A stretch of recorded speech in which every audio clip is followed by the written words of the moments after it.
कि बाबर को लाया कौन? बाबर को इब्राहिम लोदी को हराने के लिए राणा सांगा लाया था। तो मुसलमान तो बाबर की औलाद हैं और तुम गद्दार राणा सांगा की औलाद हो। ये हिंदुस्तान में तय हो जाना चाहिए।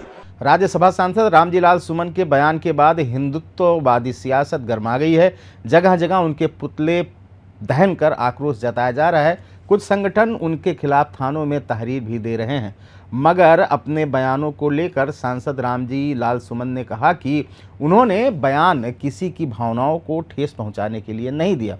वह इतना कहना चाहते हैं कि देश में आपसी सद्भाव बना रहे। रोज रोज बाबर, औरंगजेब और मुसलमानों को लेकर दिए जा रहे बयानों को बंद किया जाए।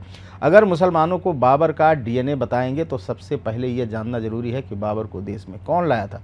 समाजवादी पार्टी के कद्दावर नेता राज्यसभा सांसद रामजी लाल सुमन अपने निवास आगरा पहुंच गए हैं। रविवार को उन्होंने अपना बयान जारी करते हुए कहा कि उनका मकसद किसी की भावनाओं को ठेस पहुंचाने का नहीं है। वह कहते हैं, गृह मंत्री के कामकाज पर चर्चा हो रही थी। मोटे तौर पर उन्होंने कहा था कि देश सबका एक घर है, इस घर में सामाजिक सौहार्द बना रहे।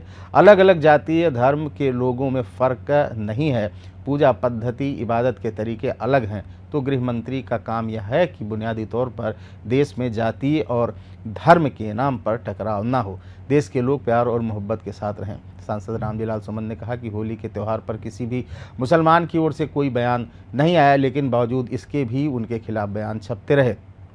बिहार और यूपी के विधायक कहते रहे कि अगर होली से मुसलमानों को दिक्कत है तो वे अपना घर बंद कर लें। एक अलीगढ़ जनप्रतिनिधि ने कहा कि अलीगढ़ मुस्लिम यूनिवर्सिटी में नई परंपरा शुरू हो रही है, अगर किसी ने विरोध किया तो उसे ऊपर पहुंचा दिया जाएगा।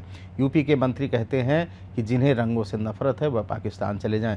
इस प्रकार की भाषा देश के लोगों को तोड़ती है, धर्म और जात के नाम पर लड़ाती है। रामजी लाल सुमन ने कहा कि उन्होंने राज्यसभा में जो बयान दिया था वह किसी की भावनाओं को ठेस पहुंचाने के लिए नहीं दिया था। वो सिर्फ इतना कहना चाहते हैं कि जब देश की इज्जत दांव पर लगी है तो हिंदू और मुसलमानों ने संघर्ष किया, इसलिए रोज रोज बाबर को गालियां देना ठीक नहीं है। मुसलमानों को बाबर का डीएनए बताया जाता है, जबकि बाबर के बारे में इतिहास गवाह है कि बाबर को देश में लाने वाला राणा सांगा था। खबर में यहीं तक। अनादि टीवी यूपी देख रहे थे आप। शुक्रिया।